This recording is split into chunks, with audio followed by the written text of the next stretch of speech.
Marcos from Barcelona, but he could be anyone, anywhere. What is about to happen to him occurs daily in offices and homes all over the world.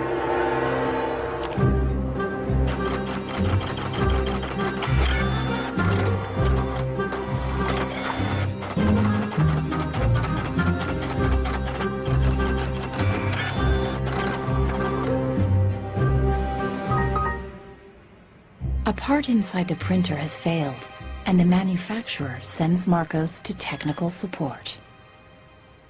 El meu tècnic fa un diagnòstic previ, pero aquest diagnòstic ja són 15 euros més IVA. Seguramente será difícil encontrar las piezas para poder repararla.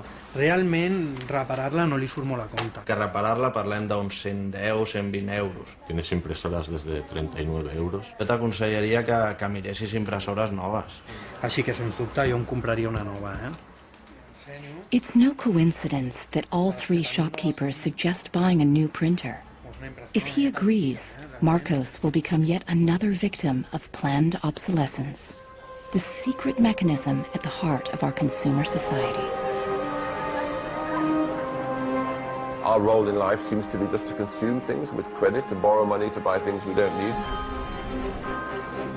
Nous vivons dans une société dominée par une économie de croissance dont la logique est non pas croître pour satisfaire les besoins, mais croître pour croître. So if the consumer does not purchase, the economy is not going to grow. Planned obsolescence, the desire on the part of a consumer to own something a little newer, a little sooner than is necessary. This film will reveal how planned obsolescence has defined our lives ever since the 1920s, when manufacturers started shortening the lives of products to increase consumer demand. Also hat man sich gedacht, dann beschränken wir einfach die Lebensdauer auf 1000 Stunden. We will find out how designers and engineers were made to adopt new values and objectives. Was back to the drawing board and come out with something that was more fragile. They time those things. They time them. So when you finally paid for them, they're used up. A new generation of consumers has started challenging manufacturers. Is it possible to imagine a viable economy without planned obsolescence, without its impact on the environment? Posterity will never forgive us. Posterity will suddenly find out about the throwaway lifestyles of people in the advanced countries.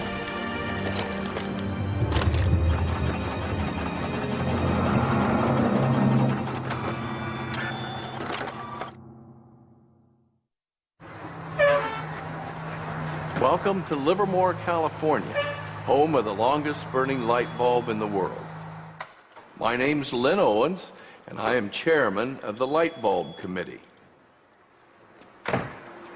It was in 1972 when we discovered that the light bulb that was hanging in the fire station was a significant light bulb.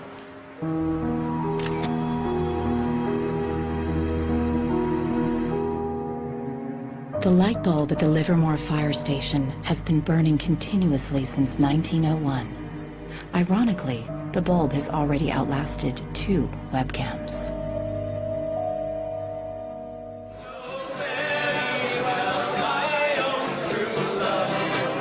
In 2001, when the bulb was 100 years old, the people of Livermore threw a big birthday party, American style. I think we were hoping if we would get 200 people, we'd be happy, and we ended up with 800 or 900 people showing up. One nation, under God, indivisible, with liberty and justice. Do you think that anybody would sing happy birthday to a light bulb? Well, we didn't think they would, but they did.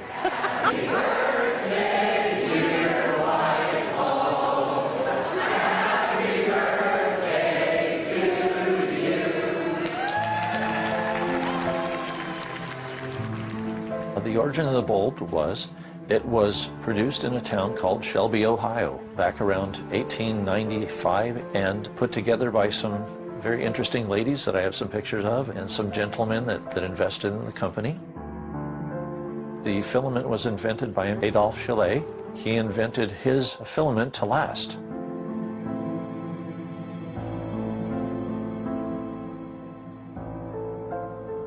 Why does his filament last? I don't know. It's a secret that he made and that died with him. Chaillet's formula for a long-lasting filament is not the only mystery in the history of the light bulb. A much bigger secret is how the humble light bulb became the first victim of planned obsolescence. Weihnachten 1924 war ein ganz besonderer Tag. In einem Hinterzimmer in Genf trafen sich einige Herren in Nadelstreifenanzügen, um einem geheimen Plan nachzugehen. Sie gründeten das erste weltweite Kartell, das sich zum Ziel setzte, die Glühbirnenproduktion der gesamten Länder zu kontrollieren und den Kuchen namens Weltmarkt unter sich aufzuteilen. Dieses Kartell hat den Namen Phöbus. Phoebus included the main light bulb manufacturers in Europe and the United States, and even faraway colonies in Asia and Africa. Das Ziel ist gewesen, Patente auszutauschen, die Produktion zu kontrollieren und vor allem aber den Verbraucher zu kontrollieren. Es ist umso besser für diese Firmen, wenn der Verbraucher regelmäßig Glühlampen kauft, und wenn die Glühlampen lange brennen, ist das ein ökonomischer Nachteil. Initially, manufacturers strived for a long lifespan for their bulbs. On October 21st, 1871, numerous experiments resulted in the production of a small unit lamp of comparatively enormous resistance. The filament being under conditions of great stability after the... Thomas Edison's first commercial bulb, on sale by 1881, lasted 1,500 hours. By 1924, when the Phoebus cartel was founded, manufacturers proudly advertised lifespans of up to 2,500 hours and stressed the longevity of their bulbs. Also hat man sich bei Phöbus gedacht, dann beschränken wir einfach die Lebensdauer dieser einzelnen Glühbirnen auf 1000 Stunden. 1925 wird ein entsprechendes Komitee gegründet, das 1000 Hour Life Committee, was sich zum Ziel setzt, auf technischer Basis die Lebensdauer der Glühlampen auf diese Brenndauer zu beschränken. More than 80 years later, Helmut Hüge, an historian from Berlin, uncovers proof of the committee's activities hidden in the internal documents of the founding members of the cartel, such as Philips in Holland, Osram in Germany, and Compagnie des Lampes in France. Hier haben wir ein Kartelldokument, da steht: The average life of lamps for general lighting service must not be guaranteed, published or offered for another value than 1,000 hours. Under pressure from the cartel, member companies conducted experiments to create a more fragile bulb that would conform with the new 1,000-hour rule.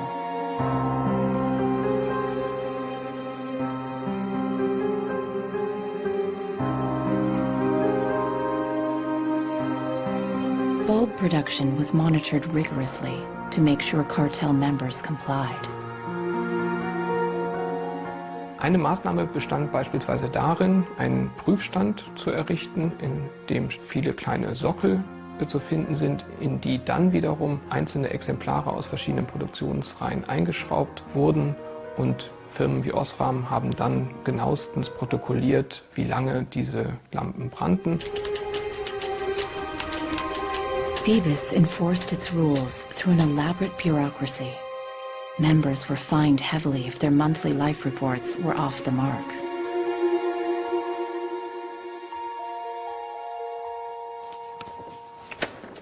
Hier haben wir eine Straftabelle aus dem Jahr 1929, die genau zeigt, wie viel Schweizer Franken Strafe für 1000 verkaufte Glühbirnen die Mitglieder des Kartells zahlen müssen, wenn die Lampen länger halten als zum Beispiel 1500 Stunden.